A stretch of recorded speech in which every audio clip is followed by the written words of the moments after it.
یہاں ایک ڈاکٹر صاحب میرے پاس آتے تھے، بزرگ ہستی تھی لیکن داڑھی نہیں تھی، 3 بیٹے تھے ان کا، تینوں ڈاکٹر، اور وہ دماغی افسون میں مبتلا تھے۔ تو میرے پاس عصر کے بعد بیٹھے تھے، یہ بچی آئی، مجھ سے کہا ابو دادری معشومان دی کہنا یہ تینوں معصوم بچے۔ میں نے کہا یہ دینی یتیم اور معصوم، دنیا کے اعتبار سے تو بہت ہی آگے ہے دین میں۔ مجھ سے پوچھا وہ بڑے بابا جی نے کہ یہ بچی کیا کہہ رہی؟ میں نے چھوڑ دو اس کی بات ہے، کہا نہیں بتاؤ۔ میں نے کہا یہ ہر داڑھی مونڈے کو چھوٹا بچہ کہہ رہے، اگر یہ مرد ہوتا اور بڑا ہوتا تو اس کی داڑھی چہرے پر آتی۔ بچی کا ذہن قبول ہی نہیں کر رہا کہ کسی مرد کی داڑھی نہ ہو۔ ایک دن مجھے کہا آپ کی داڑھی ہے، منصور چاچا کی ہے، مزمل چاچا کی ہے، میری بھی نہیں ہے، میری امی کی بھی نہیں ہے، کیوں؟ میں نے کہا اللہ تعالیٰ نے مرد کو داڑھی دی ہے اور عورت کو نہیں دی۔ کہ نہیں آپ اللہ تعالیٰ کو کہیں کہ مجھے اور میری امی کو دے دیں۔ میں نے کہا کہ اللہ تعالیٰ عورتوں کو داڑھی نہیں دیتے، ایسا نہیں کیا تو بات ختم ہو گئی۔ چند واسطے گزر گئے، میرے پاس دوڑتی ہوئی آئی، ابو آپ نے کہا اللہ تعالیٰ عورت کو داڑھی نہیں دیتا، اخبار میں ایک عورت آئی ہے اس کی بڑی بڑی داڑھی ہے، اخبار لے کے آئی۔ میں حیران ہو گیا، کوئی عرب جن کی وہ داڑھی اب سر پہ رومال ڈالا ہوا ہے اس طرح، اس بچی نے دیکھ لیا، مجھے کہتا وہ خزا تھا نا اور خدا پاپا تک گرے اور کری جائے، عورت ہے اللہ نے اس کو داڑھی دی۔ میں نے کہا بی یہ عرب بھائی ہے ہمارا، ان کا ایسا ہی معاملہ ہوتا ہے، سر پہ رومال ہوتا ہے۔ اچھا میں نے سمجھا کہ یہ عورت ہے، اس کو خدا تعالیٰ نے داڑھی دی ہوئی۔ جب داڑھی کی آؤ بگت ہو تو بچے بھی داڑھی کی عزت و قدر کریں گے، اور جب آپ اس کی عزت نہیں کریں گے تو بچوں سے اور ڈرامے سنیں گے۔ بچوں کی مثال ہے آٹے کا گود، آپ جیسے موڑنا چاہے ایسا موڑ لیجیے۔ چھوٹی چھوٹی بچیاں قرآن یاد نہیں کرتی، اور کتنے بڑے بڑے مستنڈے ہیں، یہ اداکار اور یہ گویا، یہ فریما اور یہ رینا اور یہ فلاں فلاں، یہ لوگوں کو خوش کرنے کے لیے ڈراؤں بازیاں کرتی ہے، اپنی عزت کو داؤ پر لگایا۔ یہ پوچھتے ہیں آپ سے چاند کے بارے میں، آپ فرمائیے یہ اوقات جاننے ہیں، یہ اوقات جاننے کا ذریعہ ہے لوگوں کے لیے اور خاص کر حج کے لیے۔ باقی رویت ہلال پر مستقل تصانیف موجود ہے۔ مفتی اعظم پاکستان مولانا مفتی محمد شفیع مرحوم نے ایک رسالہ لکھا ہے رویت ہلال، وہ اچھی چیز ہے۔ آج کل چھوٹے چھوٹے مولویوں نے جو کتابیں لکھی ہے ان میں کوئی روشنی نہیں ہے۔ وَلَيْسَ الْبِرُّ نہیں ہے کوئی نیکی بِأَن تَأْتُوا الْبُيُوتَ مِن ظُهُورِهَا کہ آپ آؤ گھروں میں پیچھے سے، وَلَكِنَّ الْبِرَّ مَنِ اتَّقَىٰ لیکن نیکی تو اس شخص کی ہے جو اللہ سے ڈرتا ہو۔ وَأْتُوا الْبُيُوتَ مِنْ أَبْوَابِهَا آؤ گھروں میں دروازوں سے، وَاتَّقُوا اللَّهَ اللہ سے ڈرو، لَعَلَّكُمْ تُفْلِحُونَ تاکہ تم کامیاب ہو جاؤ۔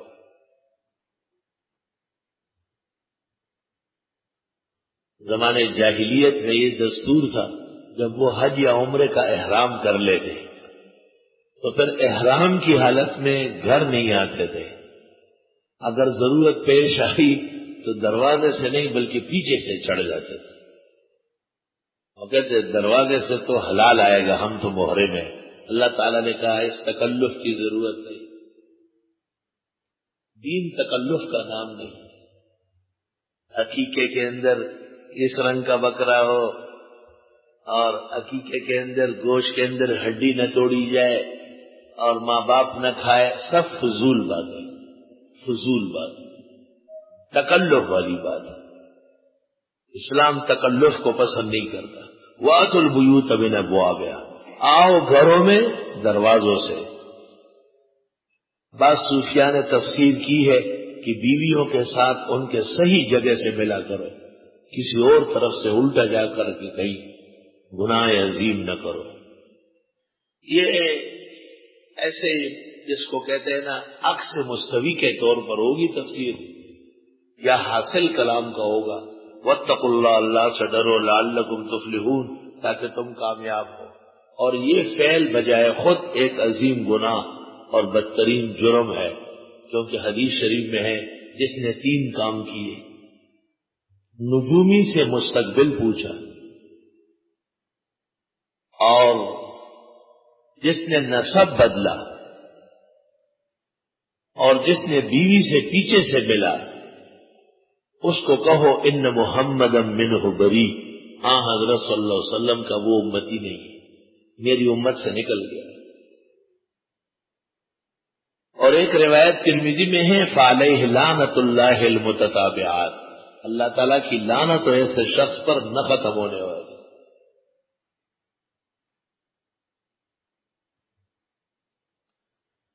قتال کا حکم، وقاتلوا فی سبیل اللہ، جہاد کرو اللہ کے راستے میں، الذین ان لوگوں سے یقاتلونکم جو لڑتے ہیں تم سے، ولا تعتدوا حد سے نہ بڑھو، ان اللہ لا يحب المعتدین، بے شک اللہ پسند نہیں کرتے ہیں حد سے بڑھنے والوں کو۔ ابو داؤد شریف سیر میں ہے رآن امرأۃ مقتولہ، ایک غزا کے اندر کافر عورت ماری گئی تھی، پڑی ہوئی لاش، آپ ناراض ہو گئے، آپ نے صحابہ سے کہا لا تقتلوا النساء، عورتوں کو تو نہ مارا کرو، بچوں کو تو نہیں مارا کرو،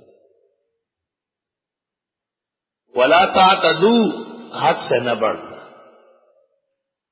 وقتلوہم مارو ان کافروں کو، حیث ثقفتموہم جہاں تم پاؤ ان کو، واخرجوہم من حیث اخرجوکم اور نکالو ان کو جہاں سے انہوں نے تمہیں نکالا ہے، مکے سے تمہیں نکلنے پر مجبور کیا ہے، آپ کوشش کریں مکہ فتح کریں، ان کو نکال باہر کر، یہ زبردست ترغیب۔ والفتنۃ اشد من القتل، ذرا متوجہ رہو، اندیشہ تھا کہ وہاں تو کعبہ ہے، وہ تو حرم محترم ہے، وہاں خون گرانا جرم ہے، کیسے جہاد ہوگا؟ فرمایا مشرک اور کافر کا وجود فتنہ ہے، اس کو باقی رکھنا یہ قتل اور غارت گری سے زیادہ جرم ہے۔ والفتنۃ اشد من القتل، لوگ اس کو الٹا پڑھتے ہیں کہ فتنہ قتل سے بھی خطرناک ہے، یہ مطلب تھوڑی آیت کا حاصل یہ ہے کہ یہ مشرکین جو مکہ پر قابض ہے اور کعبہ شریف پر متسلط ہے، ان کا وجود فتنہ ہے، اس فتنے کو باقی رکھنا، اس کے لیے اگر قتل کرنا پڑے ان کو تو وہ کم درجے کا ہے، ان کا زندہ رہنا زیادہ خطرناک۔ والفتنۃ اشد من القتل، فتنے سے مراد ہے وجود کافر، فتنے سے مراد ہے عروج باطل، کفار کا وجود اور ان کا عروج یہ رہے اور آپ قتل سے بچے، یہ گناہ ہو جائے گا، یہ بہت خطرناک بات ہے۔ والفتنۃ اشد من القتل، یہ کفر کا فتنہ یہ زیادہ خطرناک کے قتل سے، مارو انہیں۔ ولا تقاتلوہم عند المسجد الحرام، نہیں قتل کرو ان کو مسجد حرام کے پاس، حتی یقاتلوکم فی، یہاں تک کہ وہ قتال کرے تمہارے ساتھ اس میں۔ فإن قاتلوکم، پس اگر انہوں نے تمہارے ساتھ قتال کیا، مشرکین نے کعبے کے آس پاس، فقتلوہم، پس پھر مارو انہیں، کذالک جزاء الکافرین، اس طرح سزا ہوگی کافروں کی۔ فإن انتہوا، پس اگر یہ باز آئے، فإن اللہ غفور رحیم، پس بے شک اللہ بھی تو بخشنے والا رحم والا۔ چنانچہ جناب رسول اللہ صلی اللہ علیہ وسلم نے سن 7 تک صبر فرمایا، اور سن 6 میں جو آپ کی بے حرمتی کی، آپ کے صحابہ خالص عمرہ کرنے آئے تھے اور ظلم و زیادتی کر کے مشرکین نے واپس کیا۔ واپسی پر ہی سورہ فتح نازل ہوئی، انا فتحنا لک فتحا مبینا۔ بخاری میں ہے ابن عمر کہتے ہیں انتم تعدون الفتح فتح مکہ ونحن نعد الصلح فتح مکہ، تم فتح مکہ کو کہتے ہو، ہمارے ہاں تو صلح حدیبیہ فتح مکہ کی پہلی کڑی ہے، کیونکہ اللہ کا حکم آ چکا ہے۔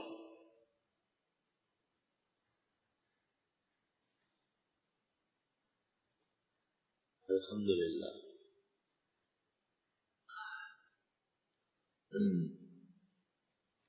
1980 میں جو کعبہ شریف پر بعض عاقبت نااندیشوں نے حملہ کیا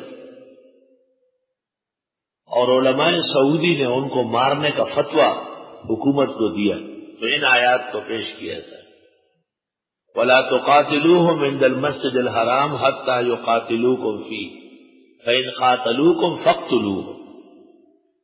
چنانچہ کعبہ شریف کے ہر مینار سے حکومت نے ان پر فائرنگ کی، اور کعبے کے سامنے پیر جھنڈا کے 2 لڑکوں کی لاشیں پڑی ہوئی تھی، یہ بھی اس حملے میں شریک تھے۔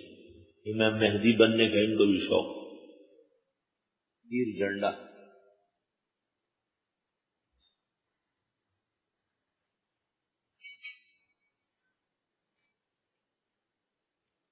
اللہ، ائمہ کے اس میں اختلاف ہے کہ اگر باہر قتل کرے اور اندر بھاگے تو نکالیں گے یا نہیں۔ صحابہ کی حدیث بخاری میں حضرت شریح رضی اللہ عنہ کی کہ حضرت نے فرمایا یہاں پر کوئی قتال نہ کرے، مجھے بھی اللہ نے اجازت دی تھوڑے دیر کے لیے۔ ثم عادت حرمتها اليوم كحرمتها بالامس، آج اسی طرح حرمت بحال ہو گئی جیسے کل بھی۔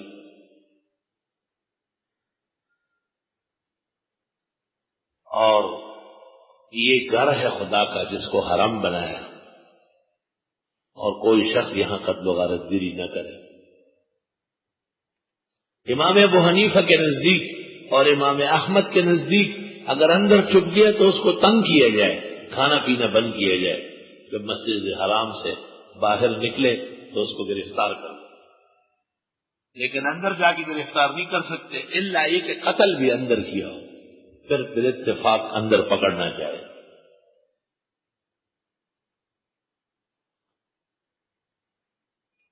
وہاں عجیب نظام ہے۔ 1983 میں پہلا حج تھا میرا، تو 1983 میں ایک بنگالی وہاں پر چھپا ہوا تھا، اور اس پر بنگلہ دیش حکومت کے 15-20 قتل تھے، بڑے بڑے افسران وزیروں کو قتل کیا، پہنچ گیا وہاں کعبہ شریف، وہاں اندر رہتا۔ اتفاق سے دن کا کھانا چونکہ دوپہر کو رش ہوتا تھا بہت زیادہ، تو ہم 9-10 بجے کے قریب جا کے کھا لیتے تھے، پھر 12-1 بجے بہت رش ہوتا ہوٹل ہو۔ میرے ساتھ میز پر، دوسرے میز پر ایک وہ آدمی بیٹھا ہوا ہے اور کھانا کھا رہا ہے، قیمہ لاؤ فلاں چیز لاؤ۔ اچانک میں نے دیکھا ہوٹل کے چاروں طرف فوج کھڑی ہو گئی۔ اس نے دیکھا تو دیکھتے ہی یہ ٹیبلوں کے نیچے بھاگا اور ہوٹل سے نیچے چھلانگ لگائی، تو تمام پولیس اور ہارن بجاتی ہوئی گاڑیاں، موٹر سائیکلیں اس کے پیچھے لگ گئی، لیکن یہ سیدھے باب ملک عبدالعزیز پہ داخل ہوا۔ جب اس کو پتہ چل گیا کہ مجھے پکڑ رہے ہیں تو اس نے اپنے آپ کو گرایا اور کعبے کا گیٹ پکڑ لیا۔ گیٹ اندر سے پولیس آئی، باہر والوں کو کہا کیوں پکڑتے؟ اس نے وہ مستعیذ بالبیت، اس نے کعبہ پکڑا ہوا ہے، پناہ لی ہے، کون ہوتے تم پکڑنے والے؟ اور انہوں نے فوراً باہر والوں کے خلاف کیس لکھنا شروع کر دیا، ان کے نام پتے کی، جنہوں نے ایک ایسا شخص جو کعبے کا گیٹ پکڑا ہوا تھا اور انہوں نے پکڑنے کی گھسیٹنے کی کوشش کی، وہ پیچھے بھاگے اور ان کو جان چھڑانی مشکل ہو گئی۔ اس دوران جب وہ پولیس اور باہر کے آپس میں لڑ پڑی، بنگالی اندر بھاگا، میں نے خود دیکھا اندر کے پولیس افسران اس کو زمزم پہ لا رہا ہے، شجاع ماشاء اللہ، شجاع فر الی بیت اللہ، شجاع بہادر ہے، بھاگنے میں کامیاب ہو گیا۔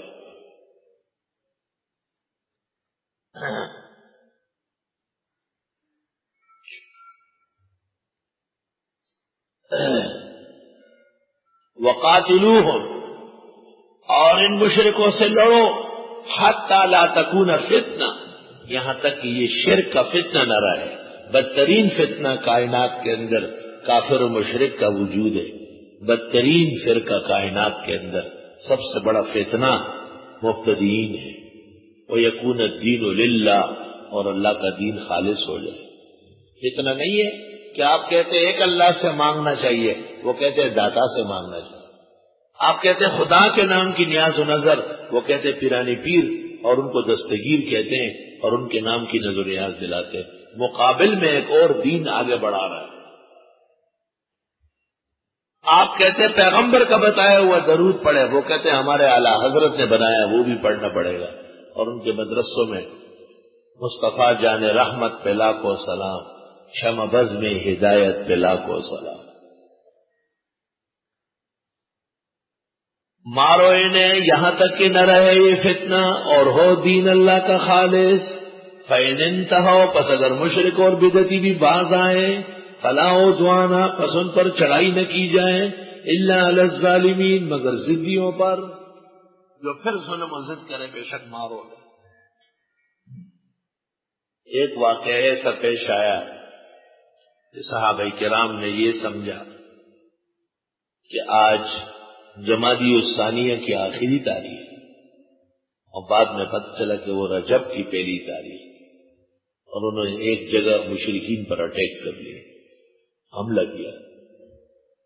مشرکین نے ہنگامہ کیا اور انہوں نے کہا اشہر حرم کا ایک مہینہ رجب بھی ہے، اور ادھر سے ذیقعدہ، ذوالحج، محرم کی نے ثلاث متوالیات ہیں، اور ایک رجب مضر۔ اس پر اللہ کا حکم آیا ہے کہ یہ نادانستہ ہوا ہے۔ الشہر الحرام بالشہر الحرام، مہینے حرمت کے ان کی حرمت کے مقابلے میں ہیں، یعنی مسلمہ ہے۔ والحرمات قصاص، اور حرمتوں کا بدلہ لینا ہے، یہ تم جو توہین کرتے ہو۔ ومن اعتدى علیکم، پر جس نے زیادتی کی تمہارے اوپر، فاعتدوا علیہ بمثل ما اعتدى علیکم، بس تم بھی چڑھائی کرو اس پر جتنی چڑھائی وہ کر چکے تم پر۔ واتقوا اللہ، اللہ سے ڈرو، وَاعْلَمُوا، جان لو، ان اللہ مع المتقین، بے شک اللہ پرہیزگاروں کے ساتھ ہے۔ جہاں تک تم سے ہو سکے کبھی بھی خلاف نہ کرو، بے راہ روی نہ کرو، اور صرف قتال نہیں، خرچ بھی کرنا پڑے گا۔ وَأَنفِقُوا فِي سَبِيلِ اللَّهِ، اور خرچ کرو اللہ کے راستے میں۔ سبحان اللہ، اللہ کے راستے میں خرچ کرو۔ جہاد کرنا اور خرچ کرنا یہ برابر ہے۔ مجاہد کپڑے بنا لے گا، ہتھیار خرید لے گا، مجاہدین کے گھروں میں ضروریات ہوگی، بشرطے کے مجاہدین ہو۔ آج مجاہدین نہیں رہے، وہ سب کے سب دندواز ہیں۔ ایک ایک مجاہد کے کراچی جیسے جگہوں میں 100 ایکڑ میں جگہ، 100 ایکڑ، وہ مجاہدین تھے جن کے جسم پر کپڑے پڑے ہوئے۔ اور جو جہاد واقعی کر رہے ہیں وہ ہمارے سروں کے تاج ہیں۔ اللہ ان کو سلامت رکھے، اللہ ان کو فتح یاب رکھے، اللہ ان کو ہر باد مخالف سے بچائے، اور جو جہاد کے نام پر بدنام کر رہے ہیں اللہ ان بدرنگوں کو جلدی فضا سے ہٹائے۔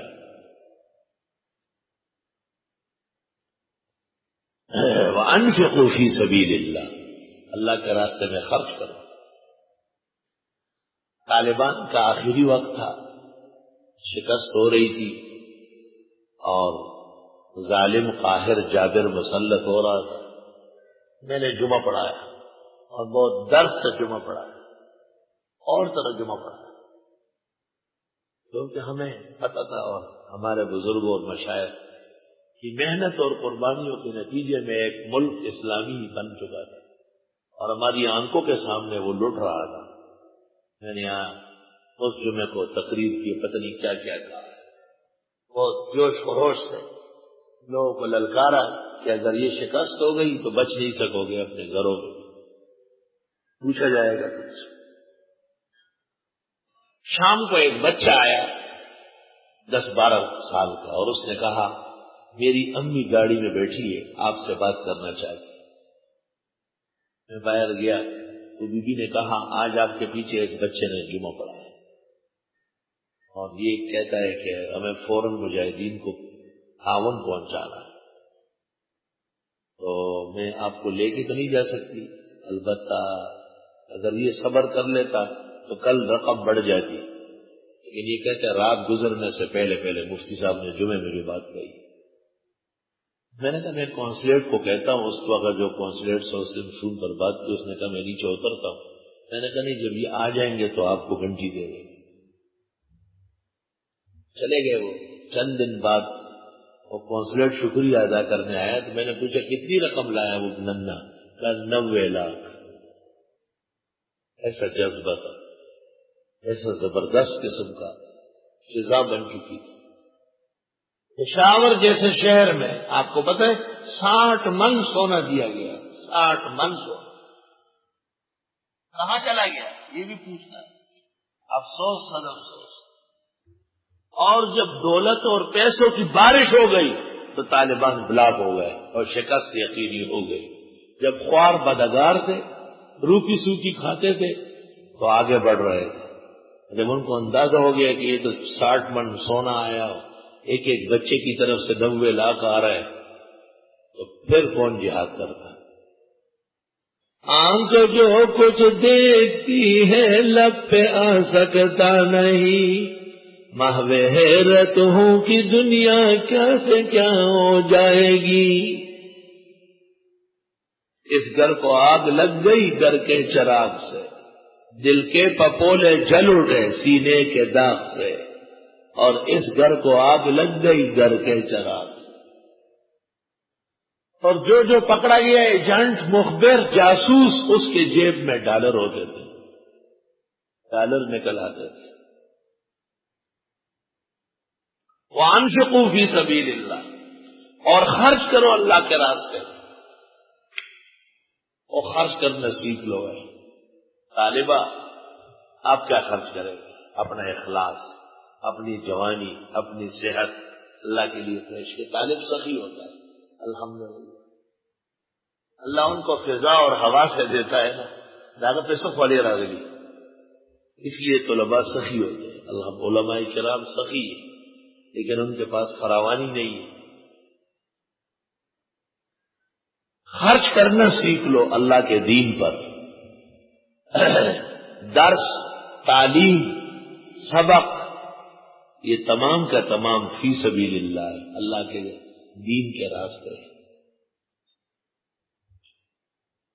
بلخ کا بادشاہ رعایا پر ناراض ہو گیا اور سخت ناراض ہوا اور ان کو کہا اتنا ہرجانہ دو گے ورنہ سر قلم کر دوں گا تمہارا.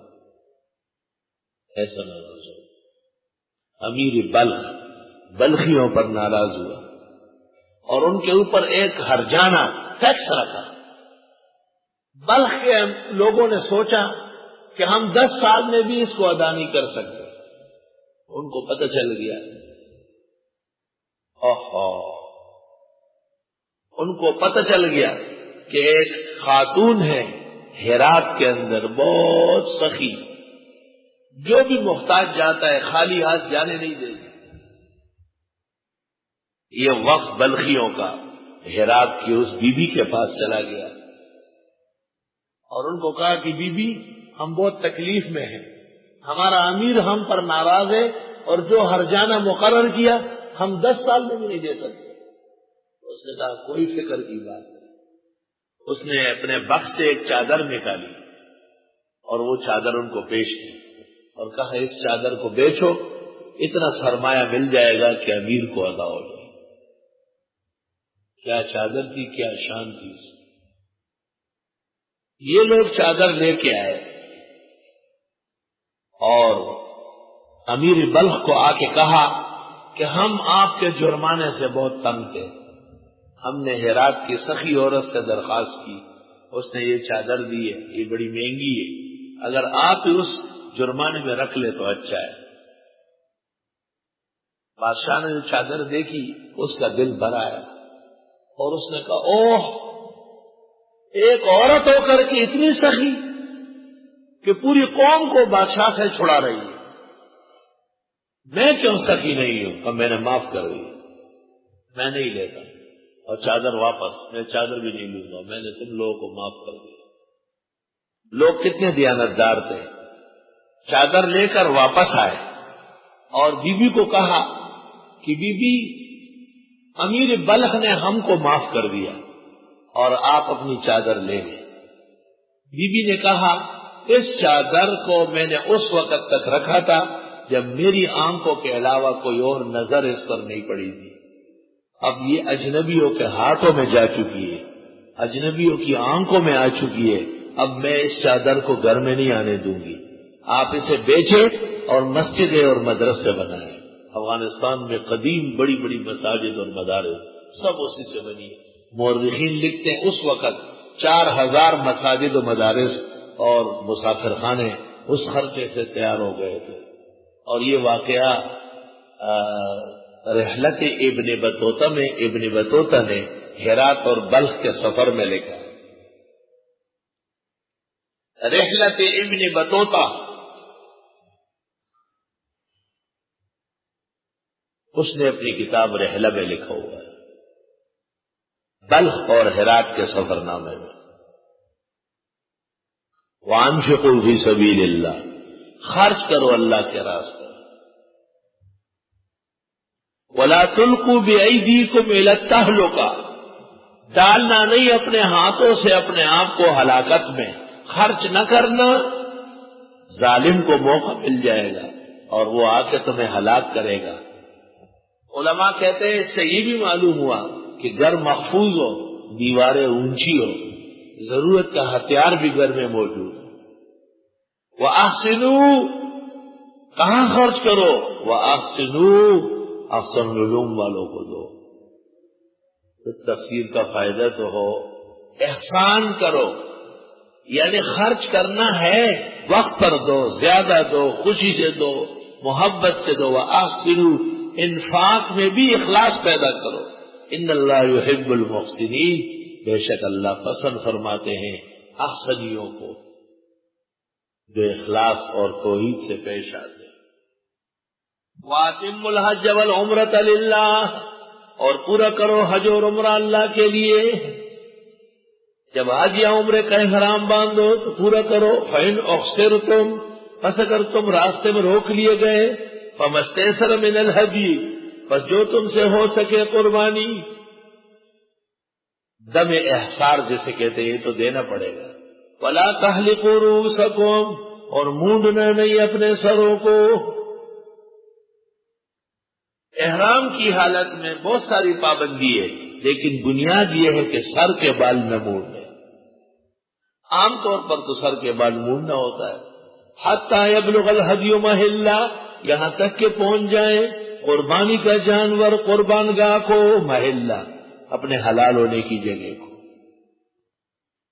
بھئی حاجی محرم ہے یا محرم معتمر ہے، لیکن اس کو یقین ہو گیا کہ میں مقررہ تاریخ تک نہیں جا سکتا اور اس سے پہلے پہلے مجھے احرام کھولنا پڑے گا کیونکہ مجھے گرفتار کر دیا گیا، تو وہ اپنے بدلے میں ایک دم وہاں بھیجے۔ کہاں؟ کعبہ شریف، ہدیم بالغ الکعبہ۔ فمن کان منکم مریضا، پس جو کوئی تم میں بیمار ہو، او بھی اذم من راسی، یا تکلیف ہو اس کے سر میں، اس لیے بال منڈوا رہا ہے، بے شک بال منڈوا لے۔